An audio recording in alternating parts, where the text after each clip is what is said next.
नमस्कार। कहानी गोल्ड में आज सुनिए रंजना जायसवाल जी की लिखी कहानी अगर तुम साथ हो। खिड़की से झांकता चांद और आज मैं चांद हो जाना चाहती हूँ। ऐ रात तू तो गवाह है मेरी उन नींदों की जो करवटें बदल बदल कर काटी है मैंने। पर आज मैं चाहती हूँ कि ऐ रात जरा थम थम के गुजर। सुगंधा ने अपने आप से कहा।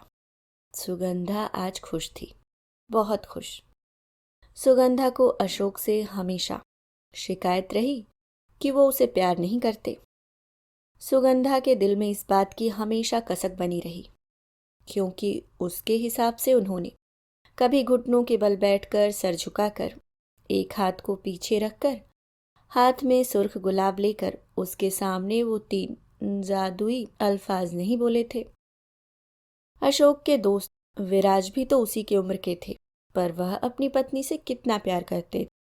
कहीं भी जाते तो दोनों पत्नी पत्नी एक जैसे ही रंग के कपड़े पहनते।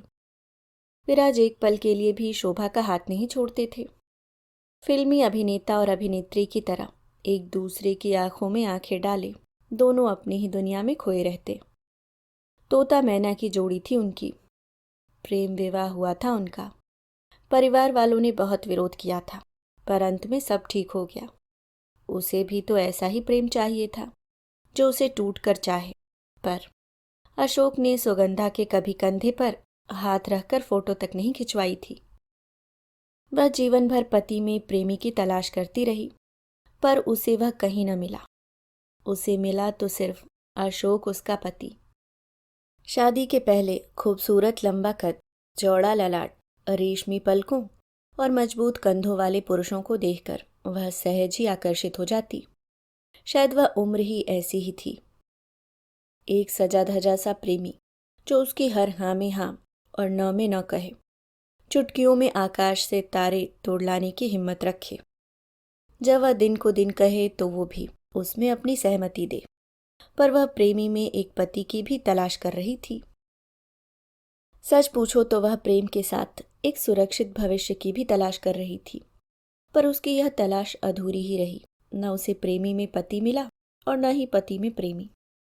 हर औरत अपने जीवन में कम से कम एक बार ये अवश्य चाहती है कि कोई सजीला सा राजकुमार न सही, हाड़ मांस का पुतला ही क्यों न हो, उसके मन के किवाड़ों को हौले से खटकाए और हृदय के उन 7 द्वारों से गुजरता हुआ प्रेम के उस अथाह सागर में डुबकी मारकर मन मस्तिष्क में हिलोर मारता हुआ गुजर जाए।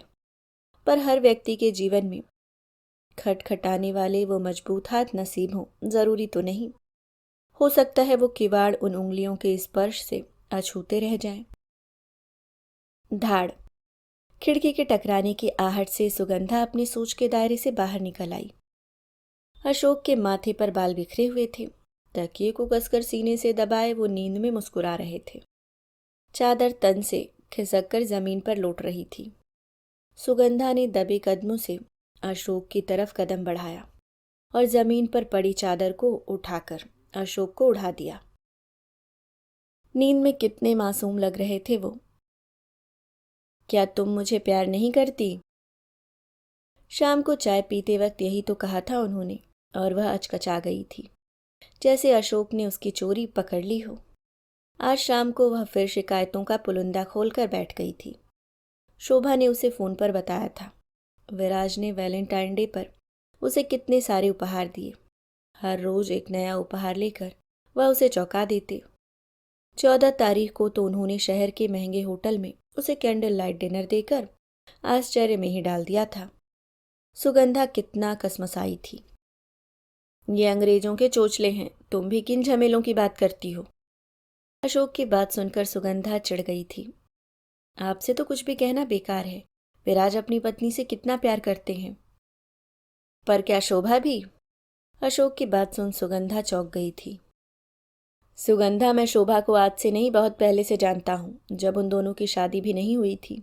जानती हो सुगंधा, शोभा विराज के इस बेपरवाह व्यवहार से बहुत परेशान है। हर समय सरप्राइज के नाम पर पैसा पानी की तरह बहाना उसे भी पसंद नहीं, पर विराज का मन रखने के लिए वो खुश होने का नाटक कर देती है। वो आज भी प्रेमी बनकर ही जी रहा है। पति और पिता तो वह बन ही नहीं पाया। बचत के नाम पर ठन ठन गोपाल है वो। कल की तो आज तक उसने सोची ही नहीं। वो आज में जीता है, भले ही उसका आज कल पर कितना भारी ही क्यों न पड़ जाए। बच्चे बड़े हो रहे हैं, उनका भी भविष्य पर नहीं। घर और गाड़ी की ईएमआई अभी कटी नहीं है और वो शहर के बीचों बीच मकान खरीदने की सोच रहा है। ये बात तो विराज ने यहीं घर पर कही थी। तुम्हें याद है उसने क्या कहा था? ये बात शोभा को पता न चले, मैं उसे उसके जन्मदिन पर उपहार में देना चाहता हूँ। आज मकान की बात थी तो वह शोभा से छिपा रहा है, पर पता नहीं वो कल और क्या क्या छिपाएगा, या ये भी हो सकता है आज तक छिपाता रहा होगा। अशोक की बात सुन सुगंधा सोच में डूब गई। सुगंधा हमेशा प्रेमी बनकर कब तक रहा जा सकता है?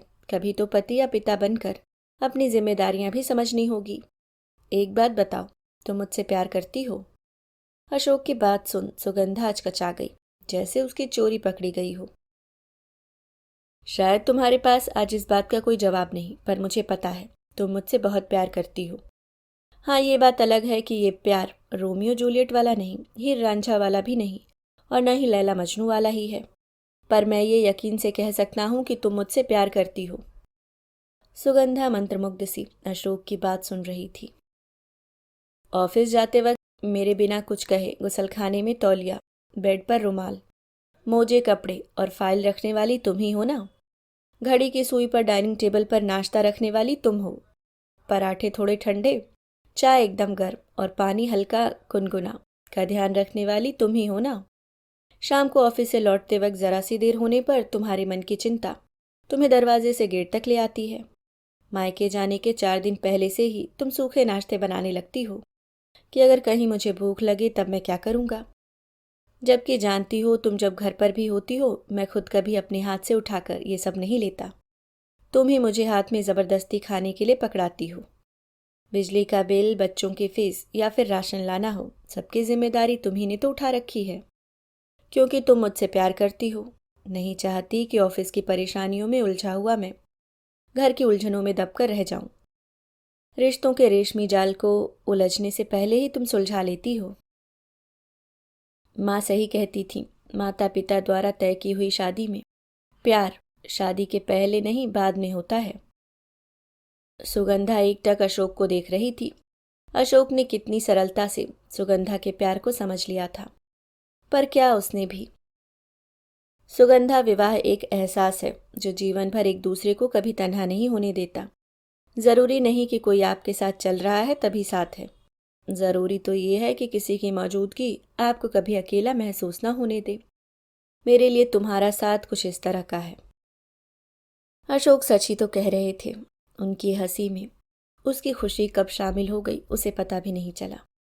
अशोक के दर्द और तकलीफ में उसकी आंखें भी तो न जाने कब और क्यों नम हो जाती है। उनके आंसू उसकी पलकों पर आकर आखिर क्यों ठहर जाते हैं? ये बस एक विश्वास है जो आपको कभी कमजोर नहीं पड़ने देता। बस एक एहसास जो दो लोगों को आपस में जोड़े रखता है। हमारे बीच प्रेम नहीं था, पर ऐसा कुछ तो था जिसने हमें इतने सालों में बांधे रखा हुआ था।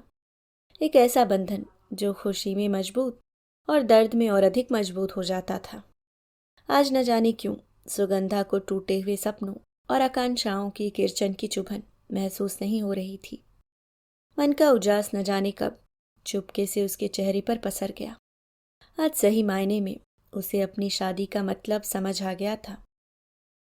अभी आप सुन रहे थे डॉक्टर रंजना जायसवाल जी की लिखी कहानी अगर तुम साथ हो।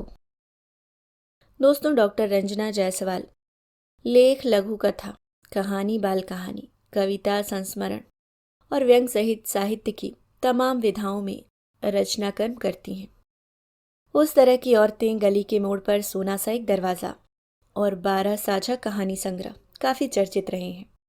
साहित्य सृजन के लिए उन्हें अरुणोदय साहित्य मंच से प्रेमचंद पुरस्कार, साहित्यिक संघ वाराणसी का साहित्य सेवकर्षी साहित्य सृजन के लिए उन्हें अरुणोदय साहित्य मंच से प्रेमचंद पुरस्कार सहित कई पुरस्कारों से अलंकृत किया जा चुका है।